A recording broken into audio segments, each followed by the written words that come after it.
आज आहे सोमवार. खरं म्हणजे ना हा महाशिवरात्रीचा दुसरा दिवस आहे. तर महाशिवरात्रीचा आपला व्हिडिओ आलेला आहे, अपलोड झालेला आहे.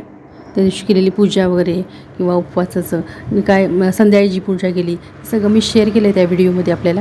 तर त्या दिवशी आपला उपवास वगैरे होता म्हणजे काल, आणि आज आता सोमवारचं तो उपवास सोडला पाहिजे, तर त्यासाठी काय नैवेद्य वगैरे केला तर शेअर करते ते. नमस्कार, मी पद्मजा, राजाराणीज वर्ल्ड या आपल्या यूट्यूब चॅनलवर मी आपल्या सर्वांचं मनापासून स्वागत करते. आजचा दिवस तुम्हाला सुखासमाधानाचा आणि आरोग्यपूर्ण जाऊ हीच ईश्वरचरणी प्रार्थना.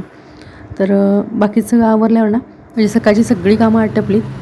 सकाळची जी काय आपली झाडलोट असते, स्वच्छता असते, पाणी भरणं, पूजा अर्चा जे काही असतं ना ते आवरून घेतलं आधी, आणि मगच म्हटलं सुरुवात करूया नैवेद्याला. तर पहिल्यांदा काय करून घेतलं, पीठ मळून घेतलं.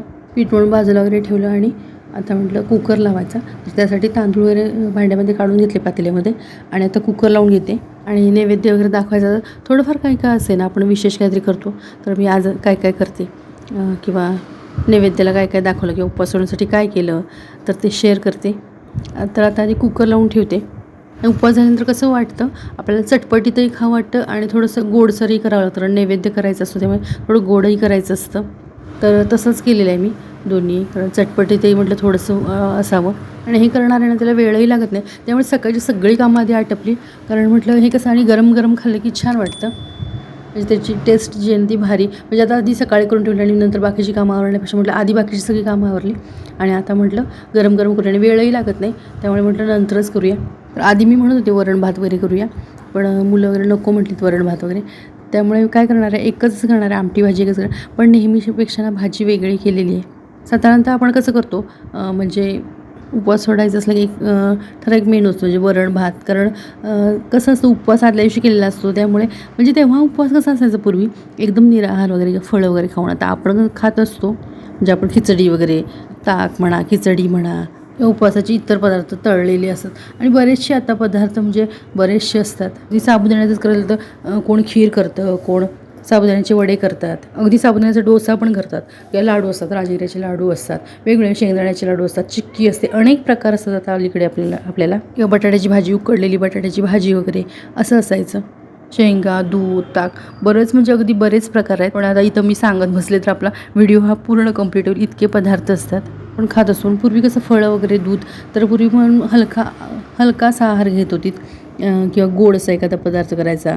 जे अलीकडे सांगतात बघा, फुटाणे वगैरे खाली की म्हणजे शक्ती वगैरे मिळते, आपल्याला शक्ती हे होते. हमखास पुरणपोळी वगैरे असायची बघा पूर्वी प्रत्येक सणाला पुरण. तर त्याचं कारण असं माझा एक अंदाज आहे की मला असं वाटतं तेच काय एनर्जी आपल्याला हे होते. तर उपवासात काय होतं, शरीर जर असं हे झाल्यासारखं होतं, त्यामुळे कसं ती आपली चणा डाळच असते, म्हणजे हरभऱ्याची डाळ असते, आणि मग त्यात गूळ घालून त्यामुळे एनर्जी आल्यासारखी होते. त्यामुळे बहुतेक पूर्वी पुरणपोळ्या करत असाव्यात. तर आता पुरणपोळीचं प्रमाण बरंचसं कमी आलं, आणि आपण कष्टाचंही तेवढं काम नसतं, आपण खात वगैरे असतो. पूर्वी तसं नव्हतं. तर इथे मी तयारी करून घेतली होती ते बऱ्यापैकी. तर इथं जे वाटण केलं ना त्यात आलं, लसूण, कोथिंबीर, आणि कोथिंबीरच्या जे आपण देठ असतात ना कोवळे ते घेतलेत, त्याच्यामुळे एक टेस्ट छान येते. तर इथे तो मसाला वाटून घेते, आणि त्यात एक अर्धा कांदा पण घातलेला आहे. असं ते वाटण करून घेतलं आहे मी आता. आणि त्याबरोबर चिरले असं म्हणजे टोमॅटो चिरला आहे, थोडा कांदा चिरला आहे फोडणीसाठी, थोडा म्हणजे जरासं जास्तच ठेवला आहे कांदा. आणि वाटणात जो घातला ना तो थोडासा घातलेला होता कांदा मी. फोडणी करताना सुरुवातीला काय केलं, तेल, जिरे, मोहरी जरा घातली, आणि कांदा जो चिरून घेतला होता ना तो कांदा मी परतून घेतला आधी. कांदा अगदी व्यवस्थित परतून घेतल्यावर ना मग बटाटे जे चिरून घेतलेले होते, मसाला वगैरे काढलेला नाही किंवा शिजवून घेतले नाही, कच्चे बटाटे घेतलेले 2, आणि ते चिरून घेतले. ते बटाटे ना कांद्यामध्ये परतून घेतले. आणि बटाटे कसे शिजवून वगैरे घेतलेले नाहीत ना, म्हणजे उकडून घेतलेले नाही आहेत, त्यामुळे तेलामध्ये परतायचे आहेत मला ते. त्यामुळे बऱ्यापैकी तेलात परतून घेतले, म्हणजे अगदी अर्ध कच्चे होईपर्यंत ते परतले. आणि त्यामध्ये मग टोमॅटो घातला. टोमॅटो थोडासा म्हणजे आणि टोमॅटोसुद्धा ना तेलात छान परतून घेतला आहे. आणि मग नंतर मी आता चटणी पूड म्हणजे मिरची पूड पण घातली बेडगीची, आणि नागोरी कांदा लसूण चटणी जी आहे ना ती पण, म्हणजे दोन्ही वापरलेलं आहे. आणि ही मिरची पूड आणि चटणी दोन्ही व्यवस्थित तेलात मिक्स करून घेतली, तेलात भाजली चांगली. नंतर जो मसाला वाटलेला आहे ना तो मी हे केला, म्हणजे मग अशी थोडासा कांदा, म्हणजे अर्धा कांदा मी म्हटलं, लसूण, आलं, कोथिंबीरचे देठ वगैरे जे मी वाटण हे केलेलं होतं ते मग घालून मग आता भाजलं चांगलं, आणि मग नंतर पाणी त्या प्रमाणात, कारण पुरी खाण्यासाठी हवं आहे आणि भात खाण्यासाठी हवं आहे, पाहिजे त्या प्रमाणात म्हटलं पाणी मिक्स करूया. आणि आपल्याला कसं होतं, मिक्सरच्या भांड्याला जो काय मसाला आहे तो पण जरासं पाणी त्यामध्ये घातलं, आणि तेही मसाल्याचं पाणी ओतलं, त्यामध्ये मीठ घातलं आणि एका पद्धतीने पण होते ती काय होते पटकन होते.